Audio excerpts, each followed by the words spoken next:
Um, Thank you guys for coming back for week 3 of our advertising school. This week we are talking about account management. We have another awesome representative from Truth and Consequences, Maggie Insogna, today, who's going to shed a ton of insight on account management, what it actually means in big agency world, and all of the kind of different kind of diverse experiences that Maggie has had with it. I'm super excited to hear from her. A couple of quick housekeeping things. So the assignments have been awesome so far. We've been blown away by the quality of this last round of production assignments from you guys. We are absolutely reading through everybody's. If we haven't commented on yours yet, don't let that deter you. We are absolutely like making sure to kind of browse everyone's. We're trickling in feedback over time. I just responded to a bunch of them today, and we'll keep doing that. In terms of keeping track of your assignments, I think we've said this in a few previous weeks. We said this in our post about our advertising school kind of in its creation. If you complete 10 out of the 12 assignments over the course of the sessions here, we're going to consider you a graduate of our advertising school, whether or not you're in the live lectures here with us. So if you're watching on YouTube, you are absolutely welcome to contribute assignments and to participate in the class the same way. What I'm going to ask is that everybody who is interested in kind of making that official, that you track your assignments for us. So that would mean getting a link to the comments from your assignments so far and matching them to the courses that you've completed so far.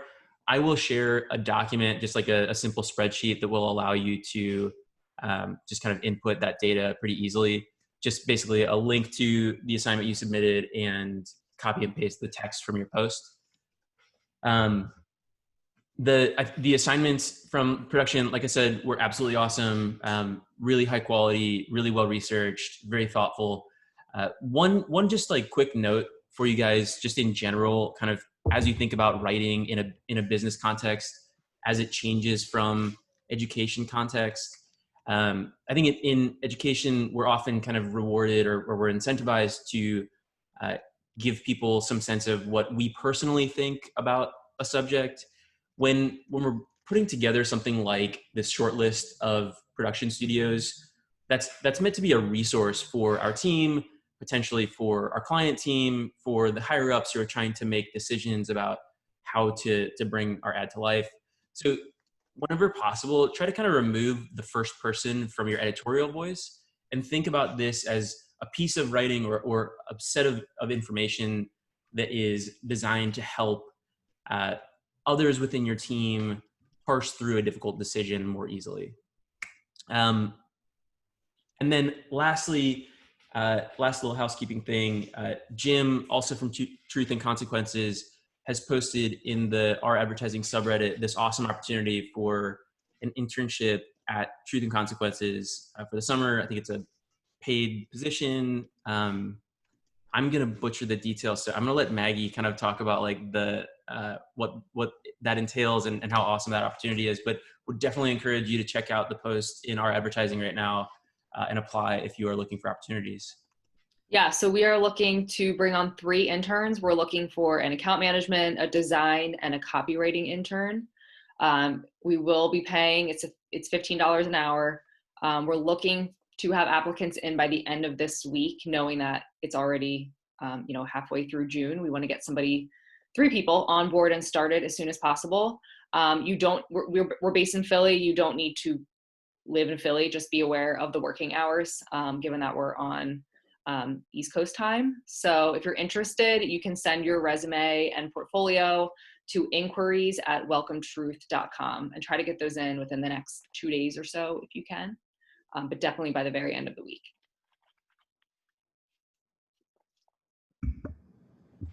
Awesome. So yeah, would highly encourage everyone, like I said, who is looking for an opportunity right now. Like, not only is it cool that there is this like opportunity to get paid for doing this remotely, but the people that you are going to learn from in this position, like, make that so worth your while. And I think, without further ado, we can probably get started learning about account management. Maggie, or do you have your presentation ready to I do. Yep. share? Let me just share. Cool. So I will warn you, this is likely not as interesting as talking about building portfolios or doing video production, but that's kind of par for the course for account management, as you will all learn in the world of advertising. We're oftentimes the unsung heroes, but a really important, critical part of of producing great work within an agency. So I am Maggie Insogna. I'm one of the five founding partners of Truth and Consequences. I'll get into a bit about my background and how I landed where I did in a bit. But before getting into all of that, I just wanted to quickly define for all of you what exactly account management is, and really kind of immediately dispel the myth that account management is simply paper pushing or just, taking clients out for dinner and schmoozing. I think, a huge fan of Mad Men, but I think Mad Men did account management a bit of a disservice this day and age in how they portrayed it. I'm sure it was like that back then, but now it's a much more present and important role. As I think creative was king for a really long time in advertising. I think it still is in many ways, but clients are getting smarter. The industry is getting smarter. Media in general is getting more complicated. There is kind of a bigger role and a bigger need for really smart, strategic account managers who can be really strong partners for their clients, help guide creative teams to make really effective work, and ultimately see the results that are meaningful. So what is account management then, if it's not those two things? Really, we are the link between the client and the creative. We are that kind of liaison between agency and client business. So if you think about a restaurant, my colleague Brendan, who you guys will be hearing from in July, I think, he talks about it as, using kind of a restaurant as a metaphor. So the creative folks are the back of the house. They're the ones that are making the product. They're why people are coming to the restaurant. But account management is really the front of the house. We are the ones interacting with the customers, talking with them, finding out what they need, and then making sure the product that's coming out of the back of the house is what the client asked for, and is presented in its best way possible. So really, we're the overall business owner of the relationship. So not only the primary contact from a relationship perspective, but really that business owner. So we are the masters of their contract, of their scope of work, of their timeline, of their budget, and really sort of, are able to answer any and all questions about the state of that business, the state of that client, and the work that we do for them. We're oftentimes the strategic lead, especially in absence of a strategy department. I've worked in a number of different agencies, some bigger than others, but all of them didn't actually have a strategy department until after I left there. That kind of started up soon after I had moved on to my next agencies. So it was my responsibility in all of those roles, and it really kind of currently is in my current position, to be that strategic lead, developing brand strategies, developing creative briefs, and those sorts of things. You're also responsible for seeking out and then closing opportunities for organic agency growth. So a lot of agencies typically have a new business team that is responsible for sourcing new clients. But what you often don't learn in advertising school is that as an account person, you're really the primary person who is looking to grow existing client bases. So for instance, if you are working with a pharmaceutical client and you are developing their brand that's geared at consumers, it's your job to mine that relationship, learn about the business, get to know leadership within the client side to help then win that physician-focused business, for instance. And that's a lot of the times how your performance is measured and gauged at agencies. So really, bottom line, you are the manager of all the things. So budgets, timelines, contracts, partner agencies. A lot of clients will work with multiple agencies at once. They'll have a creative agency, a PR shop, a media shop, a production studio, et cetera. And as the account person, you're your agency's representative in dealing with all of those different vendor relationships. And then, of course, managing your creative teams, keeping them on scope and on timeline, and then managing your clients as well. I had a boss tell me in a previous position that there's no such thing as bad clients, only bad account managers. I wholeheartedly disagree with that statement. Some clients are just terrible clients for any host of reasons. They're bad at communicating, they're jerks, they have bad taste, you name it. I've seen it all. There's nothing you can do to ultimately fix that, but what you can do as an account person, working in really close partnership with your creative lead, is make that client dealable. Get through the projects together, get through the work together, salvage the relationship, and then move on.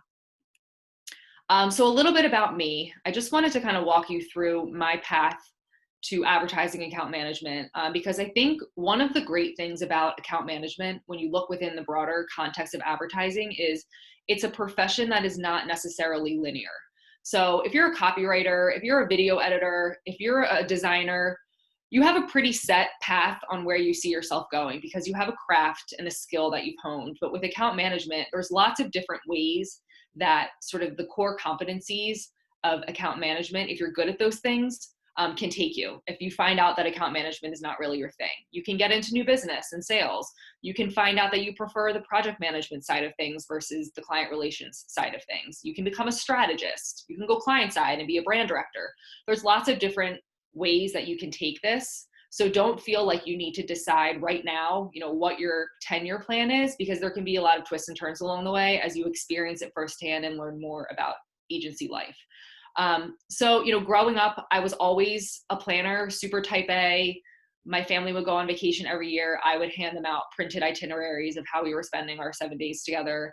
I forced my siblings to pose for Christmas photos. I made them do plays at holiday gatherings, like you name it, I was like directing something. So I knew I always wanted to do something that was in the kind of creative communication space. And I decided that I wanted to be in the entertainment industry, but I wanted to be behind the scenes. So I learned about public relations actually, and decided that that was what I wanted to pursue. I went to Temple University in Philadelphia. We have a really strong communications, theater, and advertising program.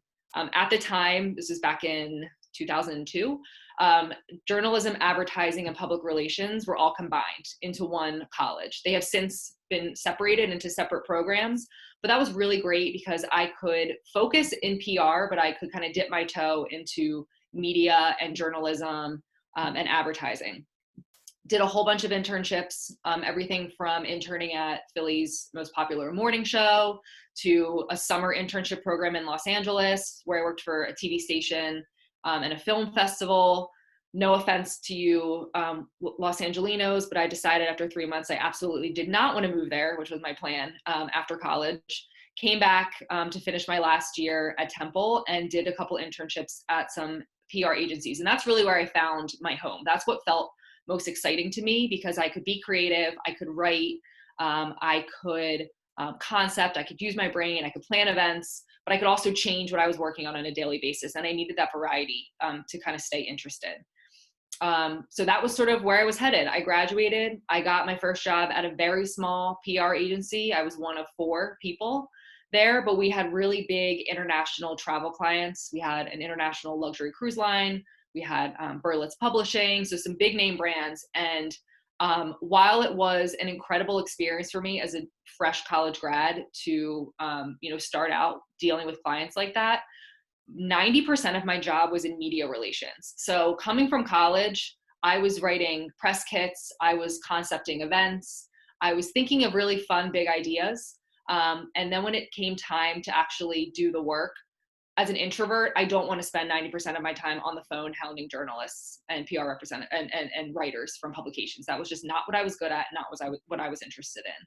But I loved managing clients. I liked working with them. I liked being creative. So I had the opportunity through a friend to apply for an account coordinator job at an agency in Philly called Red Teddimer. I think now it's Red Teddimer, O'Connell and Partners. And got the job. And that was really sort of my crash course in advertising and in agency life. I was young, I worked crazy hours, there all night working on pitches. I only socialized with my coworkers. It was really hard work, but it was a ton of fun. And I learned, every little thing I needed to know about those like nitty gritty details of being an account manager. And that's also where I met some of the mentors that I still turn to and rely on at this point in my life. From there, I did a couple of years at a healthcare agency. Being in Philly, we have a number of pharmaceutical companies in the area. So there's actually a pretty large amount of big agencies that do exclusively healthcare and wellness advertising. Not the most exciting from a creative perspective, but definitely a mental challenge from the account management and strategy side, because you really have to learn the ins and outs of these just behemoth companies, how they operate. They're very segmented in terms of who their customer bases are.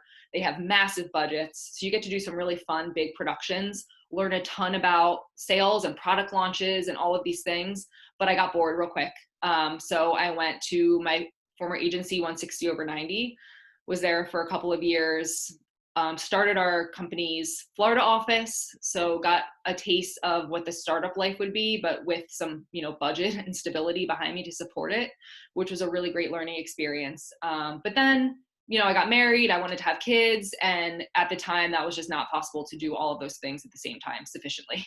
So decided to part ways with 160 and actually went client side for 2 years. I went to Jefferson Health, which is a really large academic medical center and health system here in Philly. I was the marketing director for their largest service line for orthopedics. Got some really great client side experience. I got to experience firsthand what the difference is between the two, what I liked and what I didn't like, but ultimately decided that I really missed the agency life and reconnected with some of my former 160 colleagues. We decided to launch Truth and Consequences back in September. And that is where I am today and where I will be for the rest of my working life. And I'm lucky to be in that position. So again, I tell you all of this because I want you to understand that this is not a linear profession. You can take twists and turns along the way and decide what works for you and try different things out, because a lot of these skills are transferable to other roles and other businesses. Okay, so what does it take? So what makes a good account manager? So those that know me best, that I work with, know that I have a really bad case of imposter syndrome. I think that I'm terrible at my job 95% of the time. And while I was planning for this, I had like an existential crisis about like, well, what is account management? What does make a good account manager? And I actually asked them to kind of write this presentation for me. So I asked them to give me one sentence about what they think makes a really strong account manager. So for those of you in this group that want to get into this profession, this is how you should be thinking. But for those of you that are creatives that never want to spend a day as an account manager, think of this as what you should be expecting from your account creative or from your account counterparts, from your account teammates. And if you're not getting this from them, then push them to do better for you, or align yourself with, a better account manager. So one of them told me that they have to have integrity and are reliable and relatable. In order to build strong client relationships and relationships with your creative team, you have to be trusted. And by communicating and by building that trust, that's how you show that you have integrity. And times can get really tough when it comes to dealing with diminishing budget and a creeping deadline that you don't think you're going to hit, and you have to demand a lot of your creative team and stress out your client in the meantime. You need to have that integrity in order to get through those times. And at the same time, you need to be reliable. You have to show up. You have to quickly respond. You have to know what's going on. You have to be willing to, make decisions and be confident. But at the same time, you have to be relatable. I think one of the most important things that you can practice, probably in any profession, but especially in this profession, is emotional intelligence. And this was something that I know I had to work on in certain areas. I worked with a career coach on this, read some books, and really honed the skills that I needed to improve upon, and how I interacted with other people, how I gave feedback, how I showed empathy, and all those sorts of things. And that is how you become relatable. Not every client is the same. Not every creative director or copywriter or web designer is the same. Different things make them tick. Some have bigger egos than others. Some, need to go through their intense creative process, and you have to give them the space and the time. Others want to be micromanaged. You really need to take the time to understand how these people work and then flex your approach and your style to accommodate them. Another person told me that a good account manager can simplify complex things. So they can bring clarity to situations where there's a lot of people, opinions, variables, schedules, you name it, and you can give a focus. So when you are launching, a multi-million-dollar campaign, you are dealing with high stakes for your client, and there's a lot of them. You have your day-to-day client, but they have probably 5 layers above them. You have a complex creative team. You have a whole bunch of metrics and goals and political red flags that you need to be aware of. It's your job as an account person to simplify that, to share with the creative team what they need to know and nothing more or less, and then be able to know how and when to communicate effectively back to your client. Another told me that they have an informed perspective that allows them to think like a strategist. So like I said, at least in my experience, and all agencies are different, having a dedicated strategy department that is separate from account management is newer, at least in my market and in the industries in which I service. If you can be a strategist that also has the ability to form really strong client relationships, or if you can be a really strong account manager that also can think like a strategist, you will be the Swiss Army knife of your agency and will be indispensable. A good understanding of creative processes and how your team works is pretty invaluable. So again, knowing how different creatives work, knowing what types of projects they're good at, and working with your project manager to assign people based on where you know they will flourish is really important. If I know my designer, Nick, is really great at a logo job and has a really hard time with social design, I'm going to make sure I'm giving him the logo jobs and then giving that social media assignment to somebody else. It's okay that people, that you can kind of treat your creative teams differently than that, because that's how you keep them engaged and excited and doing work that makes them proud. And lastly, and probably most importantly, as an account person, they know their clients well enough to know when they need to challenge them creatively. So, the account person is oftentimes the realist in the room. You're the ones that have to be thinking about, are we going to hit this timeline? Can we actually do this work in the time it takes? Do we have the money to do it? And then you have your client who's working within a large corporation who is likely even more risk adverse, who has a very hard time thinking big picture. So it is your job as an account person to be a champion of the creative and of the product that you're selling, but know them well enough to know when you can push them a little bit if they're giving not great feedback or if they want to go with the safe route. But then you also need to know when kind of enough is enough and you sort of just have to move on and just get the work done for the sake of the relationship. And that comes with time and that comes with experience. So then I also Googled what makes a good account manager, again, because of that imposter syndrome. And I found this quote on the internet from some random guy that said, but I loved it. I thought it was a great kind of summary of what it takes. And one of the most demanding positions in advertising requires a blend of attention to detail, authority, business flair, people skills, flexibility, and yes, a love of creative. And I thought this was like the perfect articulation of what makes a great account manager and really a great colleague and a great person that you want to work with. So I kind of use this going forward as the guide for, what I want to walk you through. And I just need a second to minimize my little video screen here. I'm so glad I muted myself. I'm laughing the whole time, Maggie. Hold on, I'm trying to stop. My mouse disappeared. There we go. How do I do this? Pause share.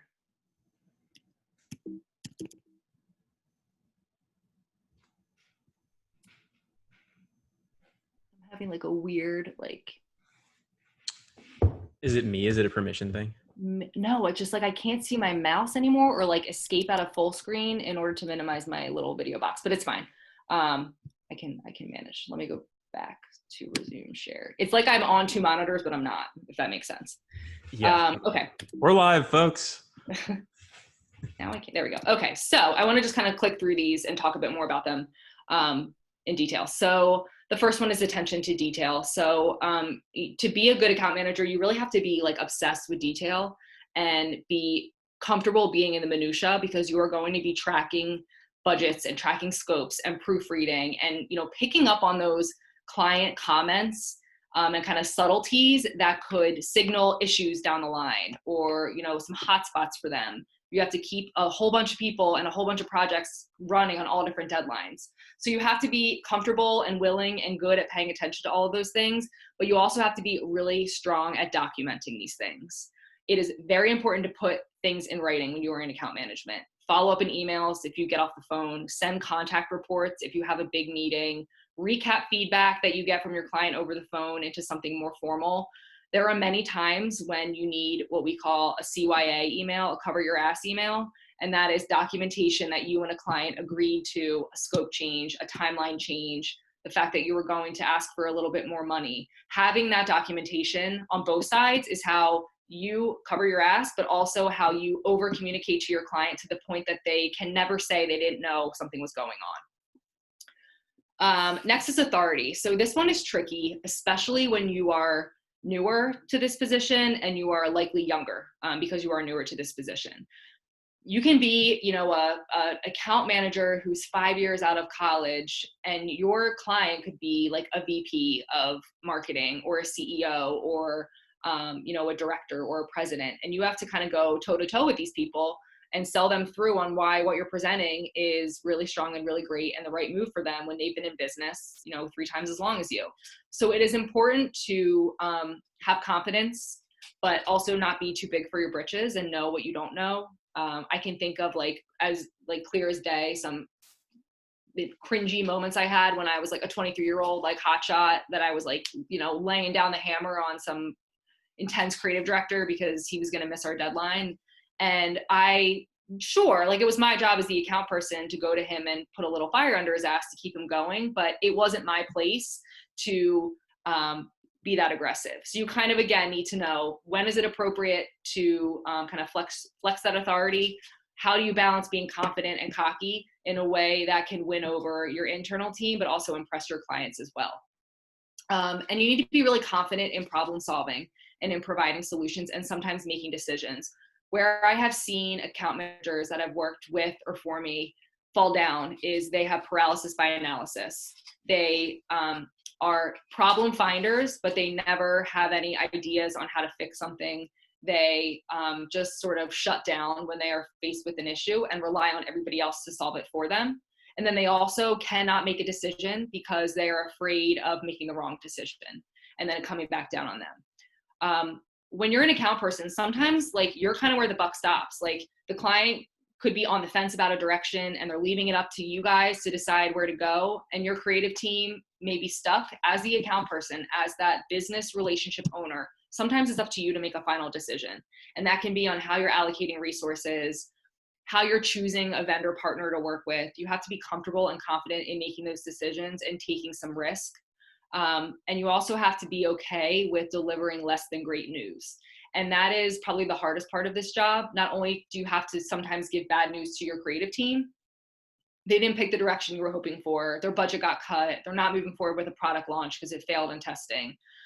Lots of reasons that a creative team can be thrown off. And then on the client side, those conversations are even harder because they are paying you to do work for them. And you need to tell them that you're going to miss their deadline, or you didn't scope a job correctly because you thought the concept would take less time, or you're going to run out of money because there was a screw up on the shoot and you need to be there for an extra day. You have to become comfortable in having those conversations and practice in having those conversations in a way that is clear and definitive, but again, is kind and is empathetic and sympathetic to what they're going through as well. So really, all of that comes down to finding the right blend of servicing your clients, of being a really trusted partner, but also remembering to put your agency and your business and your team first. At the end of the day, you work for the agency, not for the client, and you need to be protecting yourselves and the work that you're making and your teammates' well-being and your own, business and revenue. Next, business flair. So the best account managers are news junkies. This was drilled into my head in college when I was studying PR. So again, talking about some of those transferable skills. They're always researching what's happening in the world, how it affects, and thinking about how it affects their client's business. They offer, without being asked, some strategic insight or recommendations. They're constantly monitoring what their clients' competitors are doing.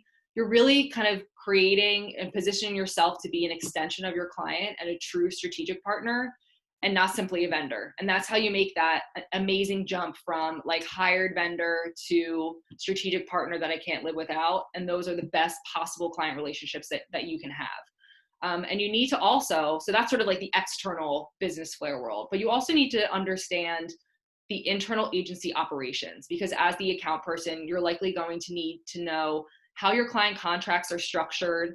You need to make sure you have a seat at the table when it comes to things like resource allocation, financial planning, charting out how you're going to use your client's budget over the next year, and then be interested and really involved in your client's metrics for success. So when you work in an agency and you're making a TV spot, your CEO, all he cares about is, and this is not everywhere, but in many places, all the CEO cares about is, I want 5 million people to see this TV spot.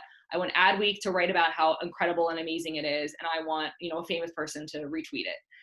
that's great. We all want those things too as an account person, but you need to be thinking about what your client wants. They have numbers to hit and they have product to move. So you need to be remembering to put those sales goals or their, metrics, whatever is going to be their kind of points for success, to put them first, because that's going to make you look good. That's going to make the agency look good. And that's how you keep those businesses retained and growing. People skills. This is a huge one. Like I said before, bottom line, you need to be likable internally and externally. And that takes time to build. Like I said, I'm an introvert. I feel like I am socially awkward. It takes effort and work for me to form new relationships. You have to kind of just get over yourself a little bit and know that it's going to take time for you to warm up and for others to warm up to you. Again, having that emotional intelligence to understand how people perceive you, and how you can kind of adjust your approach to hit it off with them quickly. At the same time, you can't just be a pushover and you can't be a yes man, because that's how creative work gets really watered down and really not exciting. You have to be able to defend and fight for your team and the good work that's being produced. And again, like I said, one size doesn't fit all. You really have to learn how your different clients operate, how your teammates operate, learn what makes them tick, and kind of adjust your approach to that. Communicate early and often. Maybe it feels like oversharing at the time, but that's better than them not knowing anything. I would much rather be inundated with updates on where a project stands than having to chase down a project manager or an account executive to find out what's going on with something. And you need to know how and when to push back, both internally and with your clients. If you're looking at a campaign idea that your copywriter is really pumped about, but it just does not deliver on that brief, it's your job as the account person to tell them that and to redirect. While that is hard, it may be their baby, they're so proud of it, you have to be able to have those difficult conversations and push back. And the same goes with the client. If they're giving you just really crappy feedback, or they decide they want to take this to the 8th round of testing, which is just a terrible idea, it's up to you to push back and to, again, defend the work. You're the expert. You're the authority on this topic. You wouldn't have recommended it if you didn't think it was going to work. And that's what you just sort of have to remind yourself in your approach. And soft skills still matter, even though we are on a Zoom call right now and the world is so digital. Being able to make eye contact, being able to shake hands, being comfortable interacting at a networking event, all of those things are still really, really important and things that you can practice kind of every day. Flexibility. So you have to love problem solving. The creative team looks for the account person to solve problems. If there is like a crisis in your agency or among your client, you can't be like the one that panics among the group. Like, even if you are like dying slowly inside with panic and dread over what's happening with this project, you can't let that show, because you need to be the stable force for your creative teams to lean on, and help them feel comfortable and confident that they're going to get through this and you're going to solve whatever that problem is. And that means understanding the delicate balance between maintaining and enforcing process, which is so important at an agency, and knowing when to bend and break that process for the good of the client relationship or the good of the product. You have to understand, how you can do that while preserving the product and not upsetting any client relationships, or, pissing off your finance guy because you're giving away all this work. A strong account manager is in lockstep with their creative director or their creative lead, whoever that is, depending on the agency structure, from the beginning of a client relationship to the end. You need to strongly communicate. Together is really kind of how you make shit happen. And that could be hitting a quick deadline, making something magical out of a really small budget, pivoting based on breaking news or unexpected feedback, you name it. You need to be the one that is able to bend and flex and encourage your team to do the same to address those issues. And lastly, of course, a love of creativity. So like I said before, unfortunately, the account person, either by nature or by role, needs to be the realist in the room at all times. So, you have to be thinking about like, okay, well, can we get it done in 6 weeks? Do we have the budget for this? Is this even legal to do? How are we going to get that celebrity? Whatever. But at the same time, you can't let that crush creativity. You can't let those feelings and knowing that you have to handle things from an operational perspective kind of ruin big ideas. You need to love big ideas. You need to champion them, and you need to find ways to just be flexible and creative and make them work. So I want to switch gears a little bit and talk about responsibilities. I think the number one question I get asked if I do like an informational interview with an intern or I'm interviewing an entry level candidate is like, so what do you do all day? Like, what is a typical day in the life of an account person? So I know that every agency is different, but I thought it would be helpful to break this down from like a big picture example of what role does account management play in every kind of high level step from getting a potential client in the door down to delivering work. So in my experience, and this is how we work currently at Truth and Consequences, we get a request for a proposal from a new client. Account gets involved in the beginning. They are helping to contribute to the proposal, making sure that the new business team is scoping things in a realistic way, making sure that you're assessing what the strategic needs are in that proposal and putting together a plan that will address them. You're likely attending the pitch. That is the first time that the clients have the chance to meet the person who will be their right-hand man at the agency. And then fingers crossed you win. You're likely going to be involved in finalizing that contract. You probably won't be having the back and forth difficult conversations with purchasing and legal, but you will be aware of what's going on and helping formulate it in a way that is executable from a scope and from a budget management perspective. So you've won the client, they sign the contract. Now it's time to bring them in as a client and get started. The account person is typically, in lockstep with new business, onboarding the rest of the agency team. You're bringing the creative team in the room and giving them the background on who this client is, what you're going to solve for them together, what the budget is, what the timeline is, and getting them excited and aware of what's coming. And then for the client, you're planning that kickoff meeting. And that kickoff meeting is the first time they'll be able to meet you and your team. That's how you get everyone set off in a step in the right direction. You review together so everyone is starting off on the same page, what your assignment is, how you will tackle your objectives and your goals together, and what the next steps are. And with that comes the development of a project plan. What's your timeline, big picture timeline? What are the phases you're going to get through? When will the client be involved? What's the budget you need to be aware of? And then what are those important deadlines? And then you are getting into the work. You likely will plan an on-site discovery. This is something that we are really intense about at Truth and Consequences, having an on-site multi-day kind of immersion into our client's brand. As the account person, you're the one dealing with deciding who to speak with from a stakeholder perspective, drafting those discussion guides for your team, for those interviews, planning tours, providing information on leadership and bios and competitive information, gathering research from your clients that you can share with the rest of your creative team.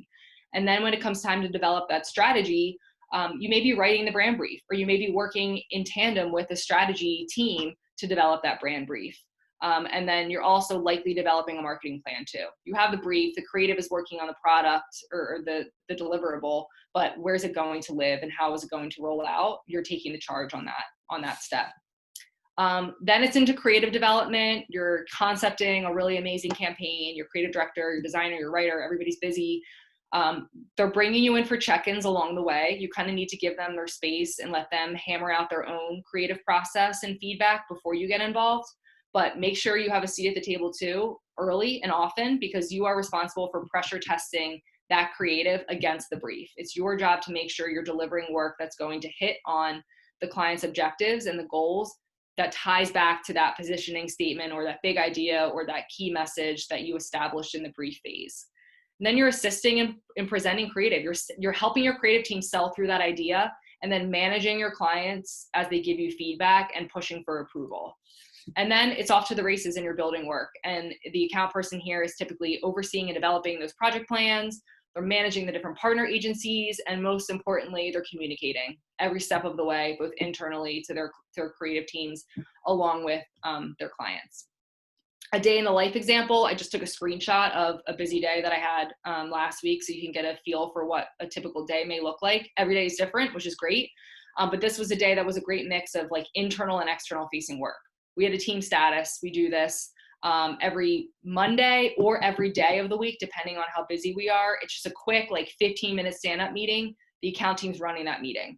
We had an internal agency web check-in. The web team was presenting their creative updates. I was giving feedback on what was realistic from a capacity planning standpoint. We had an internal work session on a new client's brand strategy, had a feedback call with a client. kicked off a new project. We did some capacity planning. So again, internal, like operational work right alongside kicking off creative work, and then wrapped up my calls for the day with one of those discovery interviews. So it's a great mix of internal operational stuff, creativity, dealing with your clients, having those conversations, and then doing the fun work session strategy, creative stuff. So just a quick note on kind of career paths. Like I said, I've had experience both externally at agencies, but also internally in an internal agency on the client side. I wanted to just talk briefly about these roles, because they're a little bit different, but they could be two good paths for you if this is what you want to get into. Sometimes if you are new to this career, you need to do the client side job first to get some experience, to get your foot in the door at the agency. Or you've been at an agency for 15 years and you need a mental break and you decide to go client side. They're a little bit different. So that internal kind of client side job, typically this is like a marketing manager or a brand manager role. This is more all encompassing in terms of like the traditional definition of marketing. You're going to be dealing with like sales materials and CRM initiatives and analytics dashboards and making collateral. And you are going to be doing those big advertising campaigns, sometimes maybe working with an external agency, but you're also going to be managing every other little piece of communications that comes out of your client. There's a heavier focus on numbers here. You're going to be all in on things like conversions and lead gen and making sales, because you are the client, it's your business. So it's really sort of like all encompassing there. You get to be a subject matter expert, which is nice. You get to learn the ins and outs and every little detail about the product that you're selling, which makes your job much easier. And there's more predictability and control. You manage your own budget, but there's much less big picture thinking and creativity because you're in a big, corporation. There's likely a lot of red tape. There's likely a lot of layers. So you don't get to have as much fun really. On the advertising side, you have to answer to clients instead of colleagues, which changes the dynamic a bit, but you get to switch gears and switch hats often, which is good if you are like me and kind of get bored easily. And you also tend to focus on sort of larger scale advertising campaigns or, branding initiatives, productions. You don't have to do all the little annoying like collateral marketing, sales materials stuff. And with that comes less predictability, but you have much more room for creativity and kind of big picture thinking. So pros and cons to each, but just wanted to give you kind of a brief overview of those differences. So now finally, how do you get noticed? How do you break into account management and then ultimately kind of get that job? So just a couple of takeaways here. These likely apply to all likely advertising specialties that you can get into. But I think one of the most important things you can do now is find a mentor. Maybe you already have one. And when I say mentor, I don't mean like look up a stranger on LinkedIn that like has a cool job and ask them to be your mentor. I mean, form a relationship with somebody that was your professor, a classmate who maybe was a couple of years ahead of you, a boss, whoever, somebody that you look up to that's an expert in what you want to do. And then you utilize them, meet with them, pick their brains, ask them for help, hear what they're doing, and kind of follow them throughout your careers because they will be really important resources to you. Thinking back to my first advertising job, my mentor now was my boss then when I was, 23 years old. I still go to her regularly when I need help dealing with a difficult person I'm managing or when I'm stressed about how to, break through with a tough client. She's been there and done that and has done it with grace and tact. And, she's been a really great resource to me. And with that, you can also leverage all connections to get your foot in the door. Do not be afraid to work your network. Every job that I have had, I've gotten because I knew somebody who knew somebody. It was either my friend's family member, it was a college classmate, it was an old boss, it was a family member's former colleague. Look at your network, see who you know if you're interested, and then ask someone to make a connection. Again, don't take advantage of your network. If you've met somebody once, don't ask them to help, position you for a job because it puts us in a weird spot. If we know you and we know you're going to do a great job, we're happy to help you get there. But don't be afraid to look for those connections. In your resume, I know Jim talked a lot about resumes and portfolios, but for account management in particular, rather than just kind of laundry listing where you've worked and what you've worked on, I'd rather see you pick like 2 or 3 projects where you can elaborate with key results and metrics. I want to know how you move the needle. What did you hit a sales goal? Did you grow the agency by a certain amount? Did you launch a product on a crazy deadline? The more kind of metrics and analytics and results you can attach to a project, the better. But with that, simplicity is key. I don't need every single project you ever worked on in a 5-page document. Drill down to the most interesting, impactful examples of where you ultimately delivered on your responsibility. And then customize your outreach for the opportunity. Much like I talked about dealing with clients and coworkers, one size does not fit all when it comes to your resume. If you are applying for an in-house job at a client, they don't care if you helped grow, your agency business by X amount. They want to know what you did that helps your client meet their goals. If you're applying for a job at an agency, they want to know, they do want to know if you helped grow a business at a previous role. They do want to know what strategic problems you solved for your client, regardless of where they were. Have multiple versions of your resume that you can kind of adjust as you need to fit what you're going after. And then if you get the interview, do your research on the company and its clients and know your audience. When you interview at an agency, even if it's for an account management role, you're likely going to be meeting with a project manager, a creative director, an operations person, and some folks from the account team. They want to hear different things about you and from you. So have answers ready and real examples to give them based on those roles. A creative director wants to know how you managed a difficult client, whereas a strategist wants to know how you helped kind of crack a problem that a client was having in developing work. And lastly, make your thank you note memorable and prompt. Thank you notes are still important. It's okay if it's an email. If it's a handwritten note, even better. If it's something crazy and you're applying to some really like quirky, wild agency where that type of thing is appreciated, go for it. One of my friends got her job when I worked at Red Tetamer alongside me because she sent a cake with her resume printed on it as a thank you. And this was like 15 years ago. I imagine that would still be something that would be memorable and interesting these days, but make sure that it fits, the agency that you're doing it to. Don't be afraid to get a little quirky. Like, you want to show creativity and out of the box thinking if you're going for, a really interesting creative shop. So that is all from me. I will stop sharing my screen if I can get my mouse over there. Maggie, that your example of the person getting a job with the quirky stunt, I think that that is a great foil to, Jim told us a story about somebody sending a resume in like a glass case with a note like break glass in case there's something, and opened up a shattered glass envelope. Maybe, be a little more thoughtful in your quirky ideas. Yeah, who's going to be mad about a cake? Right, cake is always great. Yeah. All right, I'm trying to hide. I think I can kick you off sharing. Do you need to share anything else? Can you kick me off? Yeah, that would be good. Take away my sharing rights.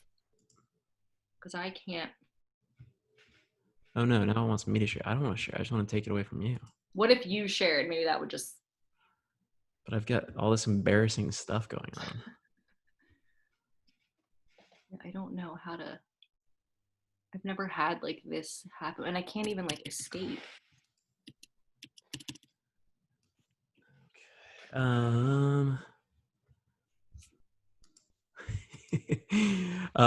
know what? Let's just start going to questions. I'm gonna start. Nick Furlong, I'm gonna unmute you for your question. Something just happened. Hang on. There we go. Much better. All right, easy as that. All right, Nick, you should be unmuted. Yeah, there you go. Thank you.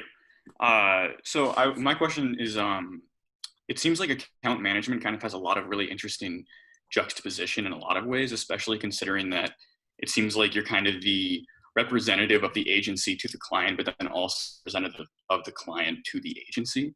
Yep. And I'm wondering if there's kind of ever been a time when you've struggled with feeling like you need to kind of pick a side while wearing both of these hats, and if so, how you kind of reconciled that with each side. I mean, that happens a lot in this role. I'm trying to think of a specific time that I can share with you. I mean, I think I'll take just because it's fresh in my memory. So we are going through, a brand platform development process right now for one of our clients. And this client has never done anything to this extent in terms of sort of like a master unifying look and feel and strategy for its university. For their university, they've always had these really sort of just like one-off little campaigns that they've done over time. So we just presented today to the president and to his cabinet of VPs. And we generally, as a philosophy that our agency has that we have carried on with us from previous experience, we are not fans of focus group testing among, in this case, prospective students. It depends on the product and it depends on the client if you want to get into testing, but there's a whole host of reasons of why we don't love doing that for prospective students. And I have my issues with focus group testing in general that you guys will talk about likely in your research group. But this client, the takeaway from the meeting with the president today was, we love it as long as prospective students love it. So, the agency side of me says we need to push back and just like put our foot down and tell them like, we're not getting involved in this testing. We don't recommend it.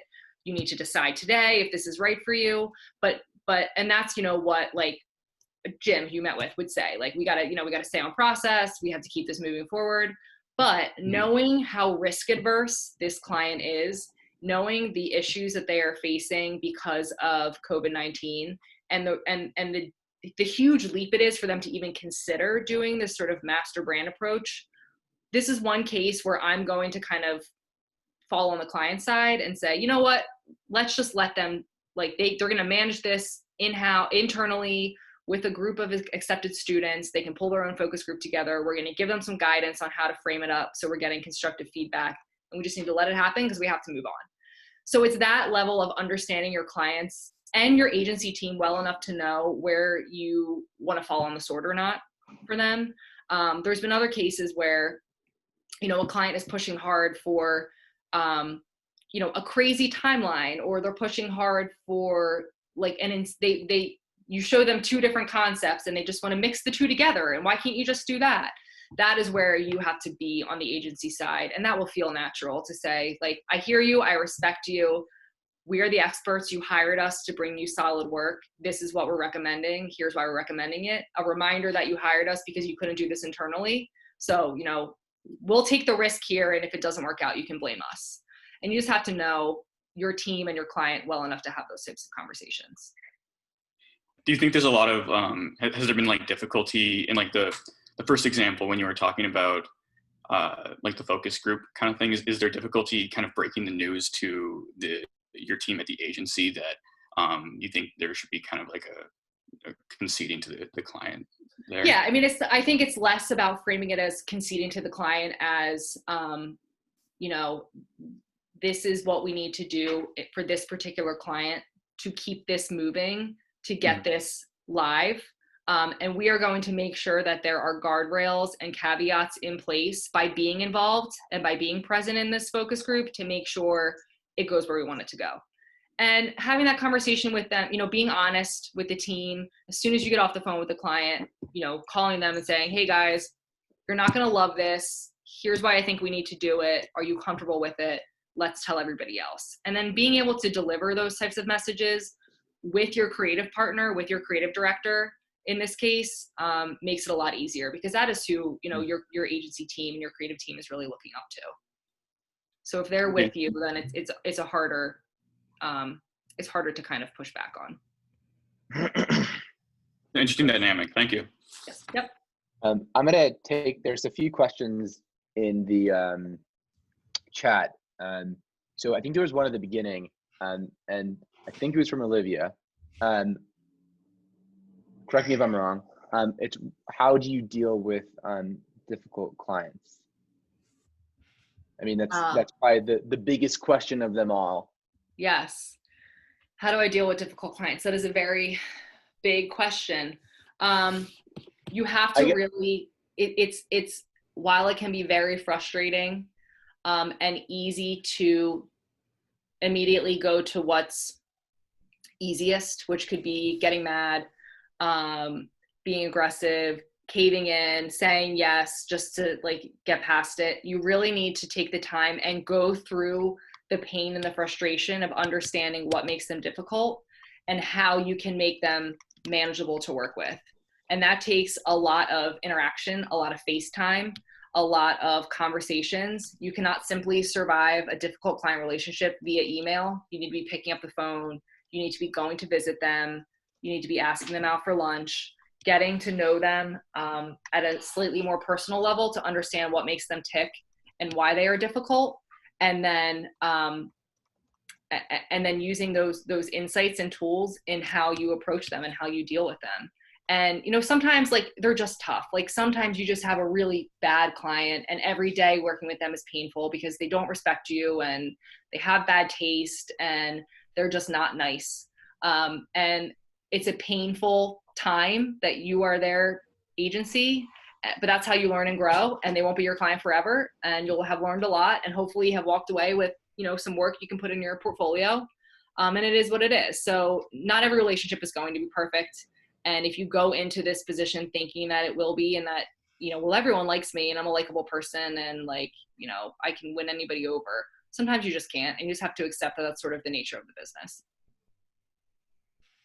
And I'm just going to ask one more question from the chat. This is from Demetrius. And then also, guys, just remember you can raise your hand and Joe will call you out. There's two parts of this question. The first is, in your perspective, how well would nonprofit development, corporate and private fundraising pivot back into advertising and account management? And the second one, as a creative, which I think is super important, is how do you work to challenge creatives when you need to? So the nonprofit question, I actually did a lot of volunteer work for nonprofits when I was in high school and college, knowing that I wanted to get into PR. There was a lot of crossover. You are dealing with, oftentimes with events, any type of like large scale management of a project, an event, a campaign, whatever. The fact that you managed people, you worked against a tight timeline, you had to manage a budget, any of that is transferable. So the more you can talk about those types of things on your resume or in your interview, the better. If you had dealt with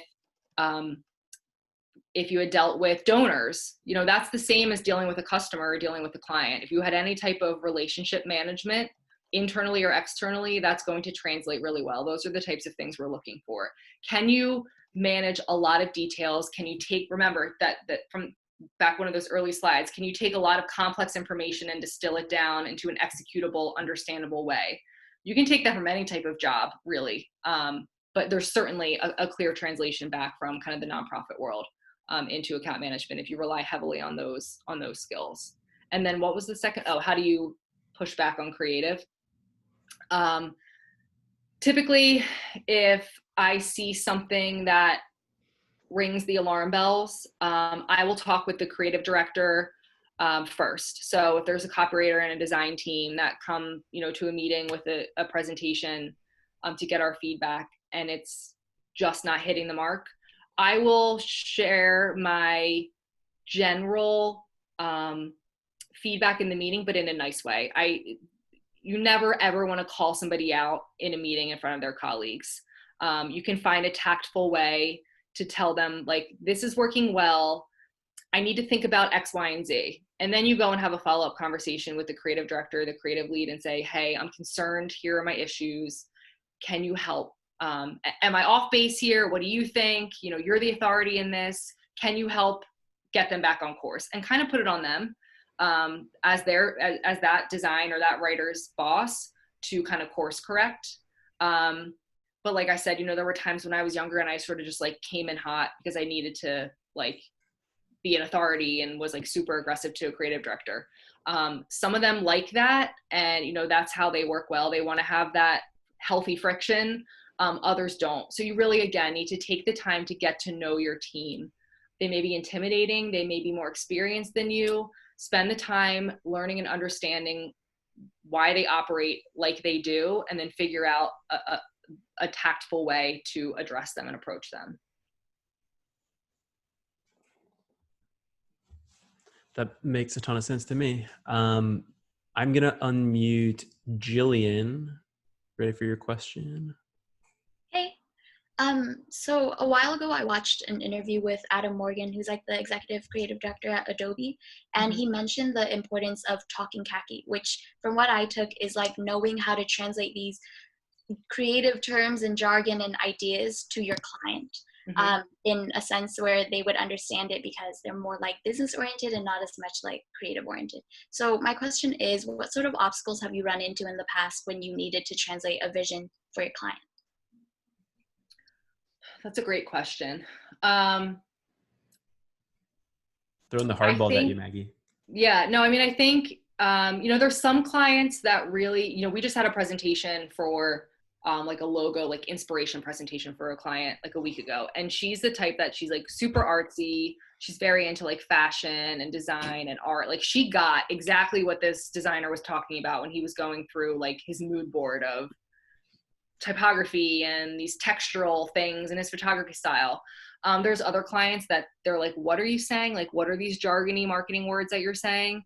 It is so if you're in a presentation like that, and, you know, typically we're big proponents of having our creatives present their own work, but account management must be in the room when that is happening.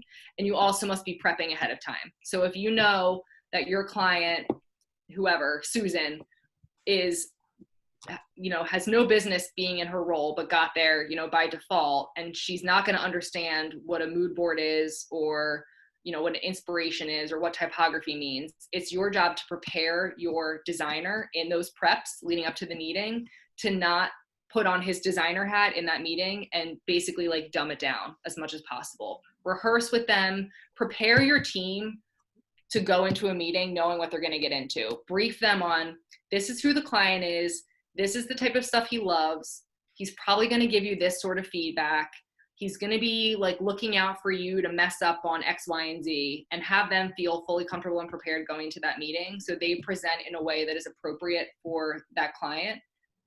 And if they still get into their designy speak and the client's not getting it, that's where you, again, tactfully jump in and say, you know what my designer is saying is this. He will use these as just inspiration to create something new for you. Just like when you're designing your home, you know, you flip through a magazine to see what stands out to you. Like translate it back to something that you know you can relate in a way that doesn't throw your designer under the bus or make your client feel stupid, really. Awesome, thank you. Yeah, it's a great question. Darth, I am going to unmute you. Hey, Maggie. So when it comes to like your interns and your assistant account executives, what is your approach to training them on the art of business writing? Because sometimes I think that's like really, really lacking and people find out shit the hard way. That is a great, great question. So I think a lot of times when, you know, I've been at agencies or I've had friends in these roles, when they begin as like a junior level account person or an account coordinator, you know, they get tasked with doing all of like the detail stuff. Like they have to write the status report and they have to take notes in the meeting. Even if you have an account coordinator who you know will, you know, they're never going to be writing like a brief for a client, let them practice and let them try. That can be as simple as, can you draft an email recapping the feedback that you heard to send to the client? And then you proofread it for them. You look at them at first and have them start small with everything from like an internal report to an email, working their way up to something like a work order or a brief, you know, or a strategy. But you need to allow them to have you review it first, give them feedback along the way, and just give them practice. Give them an assignment. If there is like, we've always done, when we've had interns, we've given them like intern projects. Like, okay, you go pick a client and make up like a campaign you want to make for them and go spend your time doing that while you're here and then present it to us at the end. Give them hands-on opportunities instead of just clogging them up with busy work, to allow them to practice, because that's really how they're going to hone those skills. And if you see them struggling in a certain area, then offer resources to help them learn more. Suggest books they can read, suggest free courses they can take online. Or, you know, if you know you have another account executive who's really great at writing, ask them to spend some time together, have them review their work, and they can start to kind of pick up on those things and on those cues of what makes for great business writing. Yeah, definitely. 'Cause I had a account management-esque job, and I had a terrible experience, and that's why I don't work in account management now. Yeah. Yeah, and some people that stuff comes naturally, and some people it doesn't.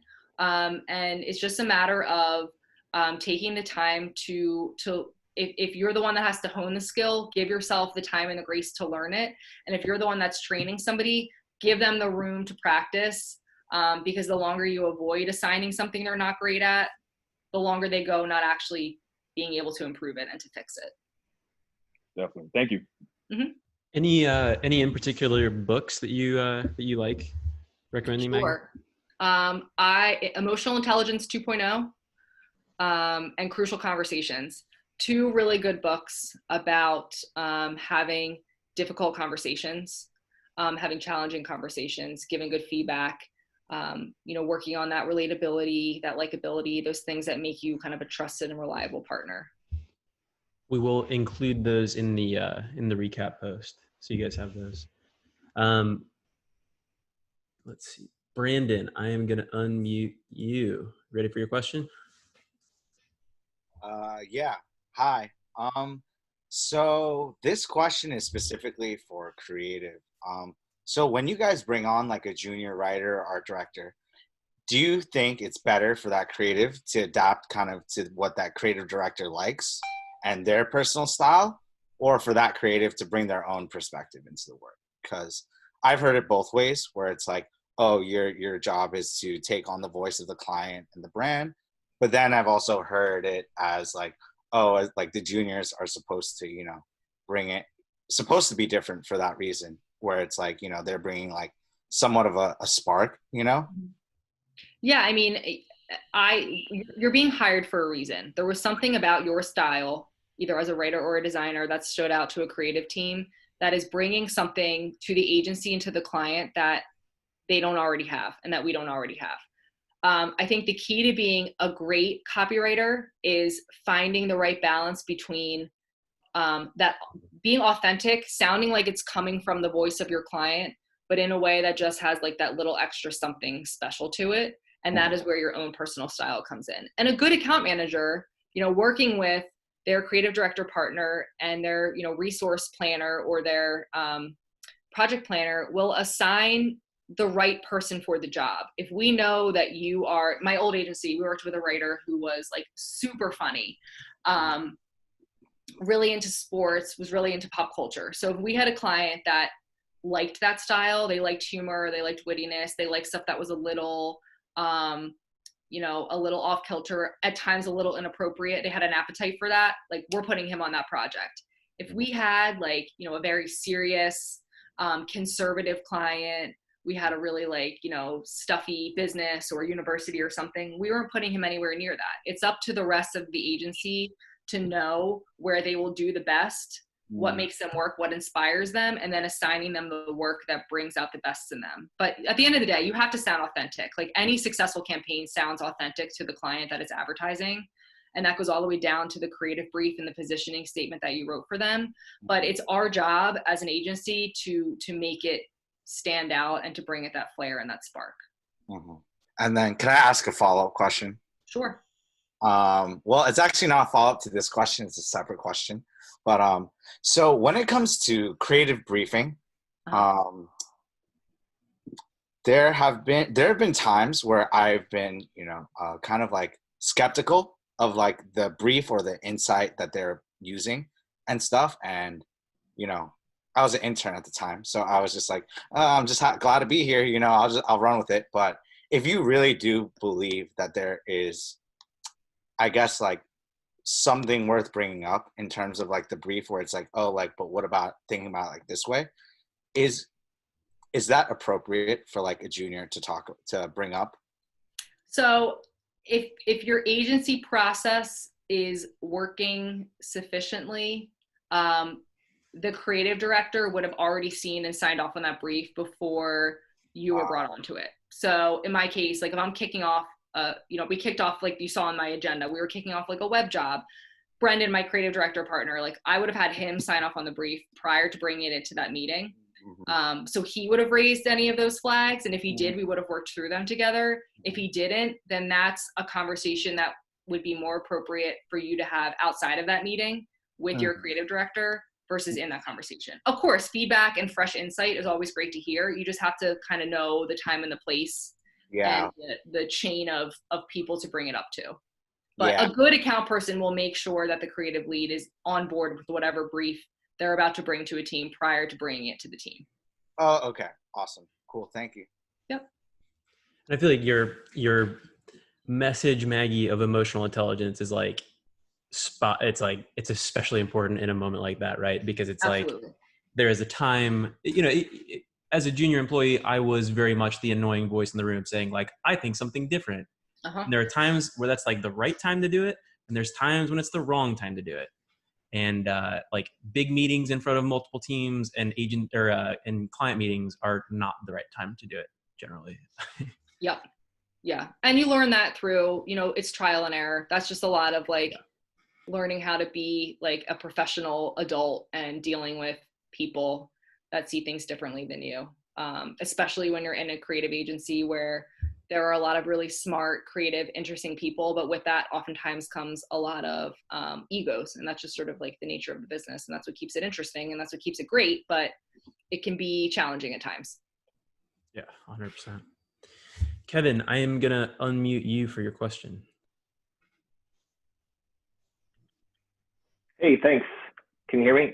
Sorry. I can. Gotcha. Okay, cool. I was just, you kind of touched on it earlier with the Ad Age articles and the awards, but can you talk about how important the establishing like the key performance indicators are in the beginning and how that rolls up in the end and the difference between whether or not it's working or not working? Hugely important. I think going back to one of my first comments about, you know, Mad Men and how the account management role has changed. I think there was a time when maybe clients weren't all that smart in marketing and in advertising. It was easier to get by on fluffy metrics and, you know, on impressions and engagements and those kind of traditional media metrics to show success. But as things have gotten more digital and more trackable, you know, down to I can see that this person clicked on my banner ad and then they went to this website and then they submitted this form and then they came into my store and then they bought 3 products. The needle kind of moved a little bit on what makes for sound, legitimate results. And with that comes, it's incredibly important to establish with your client in that kickoff meeting what their measurement of success is. Come to an agreement on, and there should be a place for it in your creative brief as well, on how you are measuring success. What does success look like? What are the metrics we will be following? Agree to those early, and then set up a regular reporting structure that ties back to those metrics throughout the course of your campaign, so that you're constantly alerting both your team and your client on how something is performing, tied back to those goals. And at the end of the project, you should be able to deliver, you know, a summary report that shows how something performed. And I don't think that traditional media metrics are enough anymore. If that's what your client's coming to you saying, like, well, I just, you know, I want 1 million impressions and I want that, you know, that story in Ad Age, it's your responsibility to push them and say, like, okay, those are great goals, but what about your sales numbers? What about the amount of product you want to push? Like, what else, what other tracking parameters can we put in place for you so that to make you look good, client, when you go and report to your boss on this project and the, you know, the benefit that the agency brought you. And that should happen really early, and then it should be revisited throughout the duration of the relationship. And can you just briefly touch on, like, in the event that it doesn't go toward the direction of the awards and accolades, how you handle that? Yeah, so I think among clients, and I've heard it myself firsthand when I was at Jefferson, that there is, it's kind of known in the industry that, like, well, the agency's only going to bring us like the metrics that like we want to hear. Like, of course, they're only going to show us like the good results and the good stuff. Like, we can, you know, pad our own work. So having, you know, an objective measure in place to track is really important. And then it is up to the agency to show that integrity, to say, listen, client, we're 2 months into this campaign. It's just not driving the numbers we thought it would drive. We think you need to get with your media team and reallocate your dollars to X, Y, and Z. Here's what we think that we should do some headline testing. So we're going to develop some new creative for you that you can test. So you can come to them with the ideas on how to course correct and how to adjust. You don't want to brush it under the rug because, like I said, clients and technology are both getting smarter, and it's easier to see through stuff that's just not working.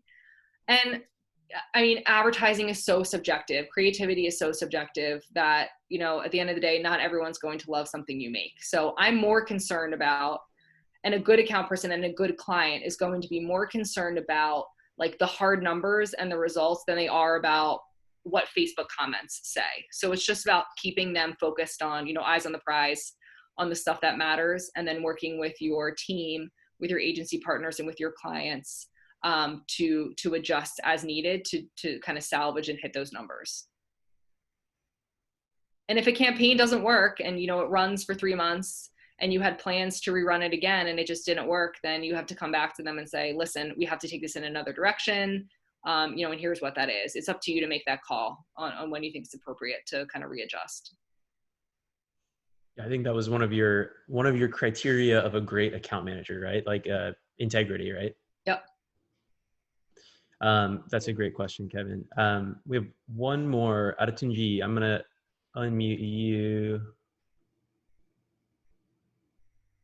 or I'm gonna try. Hi there. Thank you.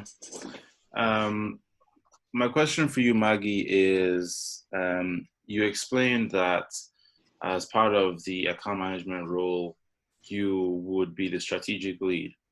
And so I wanted to ask you, at Truth and Consequences, will there be a strategic position there? I'm not speaking in terms of, you know, for someone like me to apply, but for what you guys are doing, will there be a strategic position there? And if not, why? If yes, why?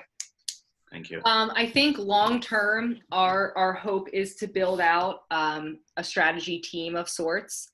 I have an account director that works with me who that's her passion. Her kind of the kind of project she has assigned herself in joining the agency is to help develop a strategic process, you know, a way of presenting our strategies and in hopes of ultimately kind of building out a strategy team. So I think that's our long-term goal. Short term, will we have that? Probably not, because we don't really need it right now, because we have partners and account people that have really strong strategy backgrounds that can kind of play that dual role. But I think, again, you know, clients are smarter than ever before. We have more resources and research and tools at our disposal, that having somebody that does think like a strategist, that can understand and aggregate and analyze data and research and trends and turn it into valuable strategic output is more important than ever before. So if you're an account person who can do all those things, like I said, you're really an indispensable part of your agency. So I definitely encourage you, if you are a strategist, to work on your account management skills, that client relationship side of things. If you're an account person, work on your strategy skills. There are strategy workshops and courses and books and tools that you can look up to kind of flex that part of your brain. But having a combination of those skills is really important, because then you can kind of go in either direction. Thank you. Yep. I think that is exhaustive of our questions so far. So Maggie, do you want to give like a quick overview of what we're thinking about for the homework for this week? Sure, yes. So we've talked a lot about having difficult conversations, which is a great segue into your assignment. So I will, Joe, I emailed this to you, so you'll just post it in the channel, but I can just voice over what the assignment is. So yeah, we'll share it in the post. Great. Okay. So, you know, it's great when a project goes off without a hitch. It's all very exciting, but it's not uncommon in the agency world for problems to arise related to scope, timeline, or budget, and delivering that bad news, unfortunately, falls on the account manager most of the time, like I said. This is probably the most challenging aspect of the job. It gets a little easier with experience, but it's never truly easy. But, you know, practicing and rehearsing these difficult conversations can really make it a bit easier. So for your assignment, you need to deliver bad news to your client. So you're going to let them know in an email that their website redesign project is going over budget. So your team sold through this incredible concept, but it turns out when it came time to build it and hand it over to your dev team, it was far more complex than expected. So in order to hit their targeted launch date, because this is for a new product, your agency needs to add more resources to it, which will cost your client an additional $10,000. So you're going to draft an email to your client sharing that news, but then you also need to offer some scenarios and some solutions for how you can both kind of resolve this issue and then prevent this from happening again in the future. So problem solve and then offer some, sort of process, operational, what have you, suggestions and ideas for how you can communicate more effectively in the future to prevent this from happening. So, you can make up your client, you can make up the issue, whatever, but, deliver that news, write a fake email, and post that in the thread, and we will give you some feedback. I have anxiety just thinking about this. I know.